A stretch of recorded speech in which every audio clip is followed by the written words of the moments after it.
Alors, exercice 5, le plus court chemin. Un maître nageur en position A 00 doit aller sauver une personne qui se noie en position B de coordonnées 12,8. La plage, respectivement la mer, et l'ensemble des points vérifiant Y inférieur ou égal à 0, respectivement Y strictement supérieur à 0. Le nageur se déplace 3 fois plus vite sur la Terre que sur la mer. Quelle distance sur la Terre doit-il parcourir pour minimiser le temps pour arriver à B? Bon. Alors, donc je vais faire un schéma ici de la situation à droite. Là, ce qu'il faut comprendre, c'est que la mer, c'est tous les points qu'il y a ici, là, au-dessus de l'axe des abscisses. C'est tous les points qui respectent, qui vérifient que leur coordonnée en Y est strictement supérieure à 0. Et tous les autres points, ceux qui sont en dessous de l'axe des abscisses, c'est la terre ou la plage. Et donc dans cet exercice, il faut trouver le chemin qui va prendre le moins de temps à emprunter pour le maître nageur. Ok, donc ici la stratégie, ça va être pour un certain point M quelconque de coordonnées x0, où x est un réel quelconque, calculer le temps que le maître nageur met à parcourir ce trajet-là. Donc le trajet de A à M, puis de M à B. Donc ça, c'est une fonction de x, et puis après étudier cette fonction pour trouver son minimum. Donc on va faire ça.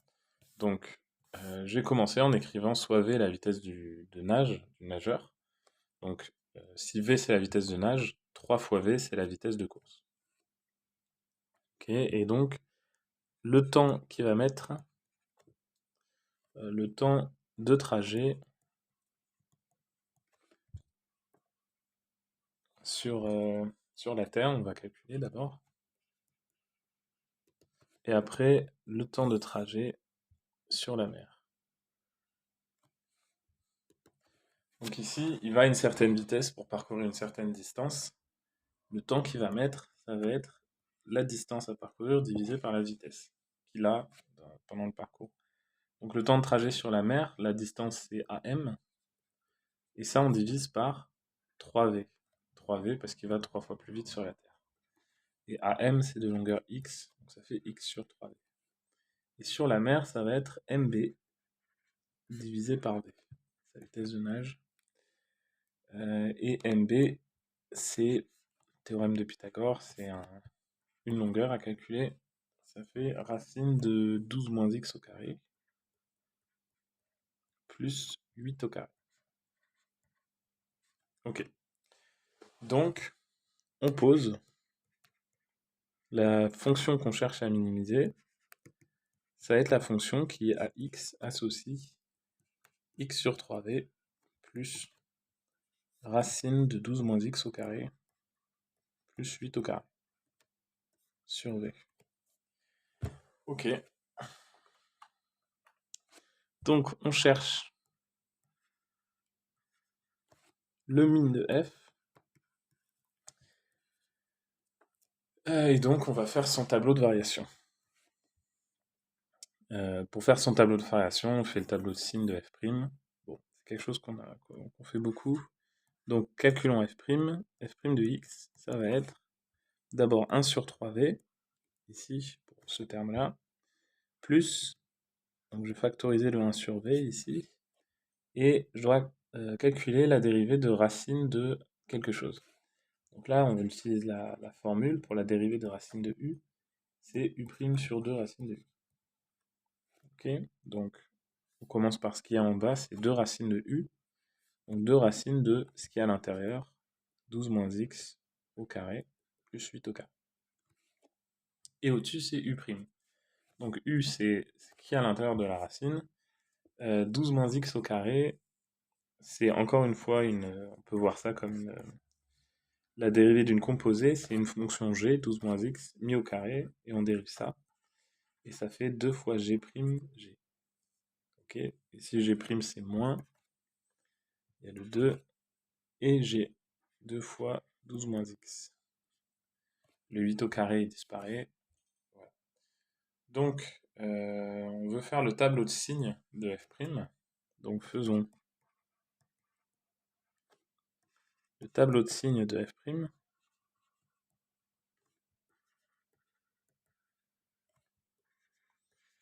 Et pour ça, on résout l'inéquation f' de x supérieur ou égal à 0. Et là, je vais faire quelque chose pour un petit peu simplifier. Le 1 sur v et 1 tiers, il est inutile. Et comment dire, chercher quand est-ce que f' de x est positif, ça revient au même que chercher quand est-ce que 3v fois f' de x est positif. Voilà. Et 3v f' de x va avoir une expression un peu plus simple. Les v vont s'enlever, et ici, le 1 tiers aussi. Donc ça, c'est équivalent au fait que 1 plus 3 fois moins 12 moins x sur racine de 12 moins x au carré plus 8 au carré est supérieur ou égal à 0. Ok, on va mettre toute cette fraction de l'autre côté. Donc on a 1 est supérieur ou égal à 3 fois 12 moins x sur racine de 12 moins x au carré plus 8 au carré. On peut multiplier par le dénominateur ici des deux côtés de l'inéquation, puisque c'est positif. Donc cette chose-là, positif, on multiplie les deux côtés et ça ne change pas le sens des inégalités, de l'inégalité. Donc ça, supérieur ou égal à 3 fois 12 moins x. Ok. D'accord, bon. Là, on va faire attention parce qu'on ne peut pas vraiment appliquer la fonction. Voilà, on aimerait enlever cette racine carrée. Donc, ce qu'on aimerait faire, c'est appliquer la fonction carrée des deux côtés de l'inéquation. Seulement, c'est pas. Faut faire un petit peu attention quand on fait ça. Faut faire attention au nombre négatif.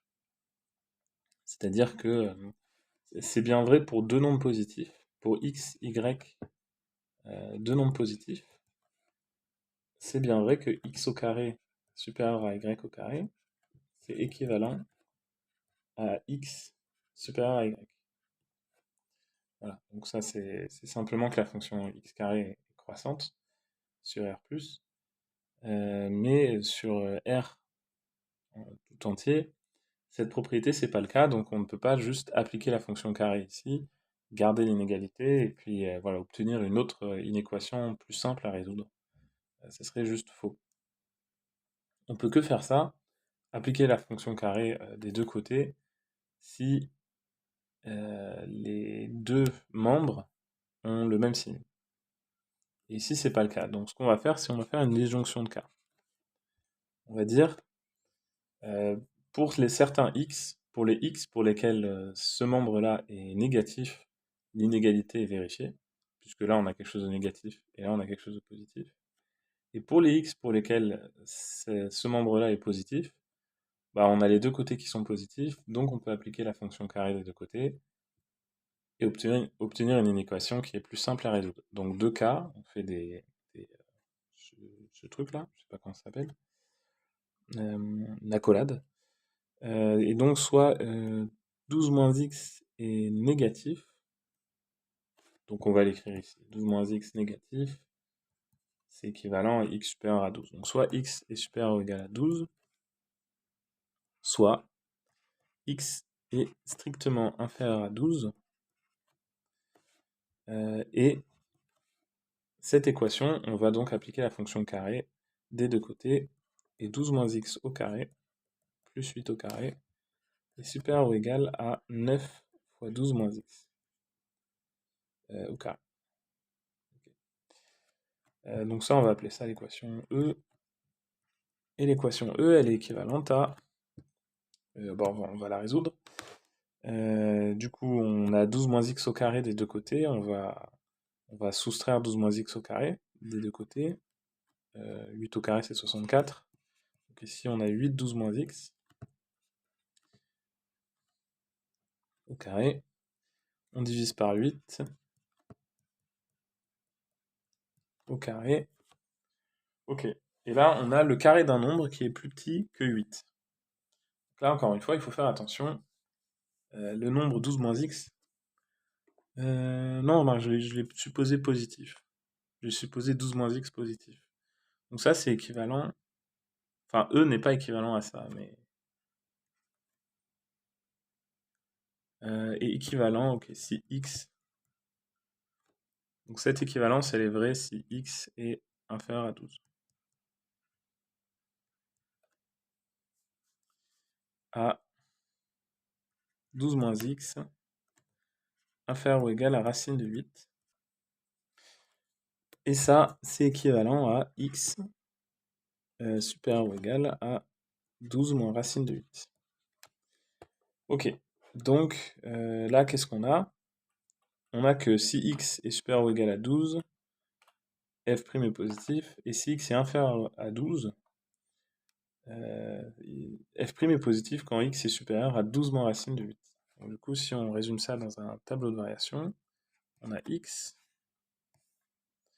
0, on va commencer à 0, on va admettre que le maître nageur ne recule pas avant d'aller sauver la personne qui se noie.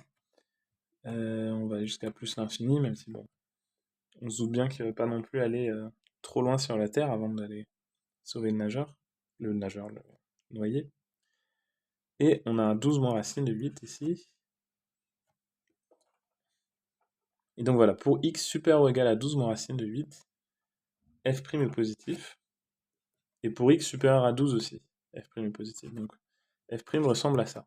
F' est négatif, puis positif, et ici, f' s'annule une fois. Ok. Et donc f ressemble à ça. Et le minimum qu'on cherche, il est ici. C'est f de 12 moins racine de 8. Très bien. Donc on calcule... donc on n'a même pas vraiment besoin de calculer f de 12 moins racine de 8. On peut pas de toute façon, il faudrait savoir ce que c'est que v. Mais de toute façon, la question c'est quelle distance sur la Terre doit-il parcourir pour minimiser le temps pour arriver à B.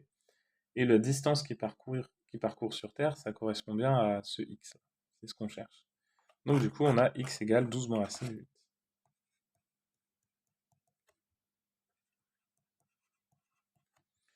Il parcourt une distance de 12 moins racine de 8. 12 moins racine de 8 mètres. Ouais, on va dire ça. Voilà.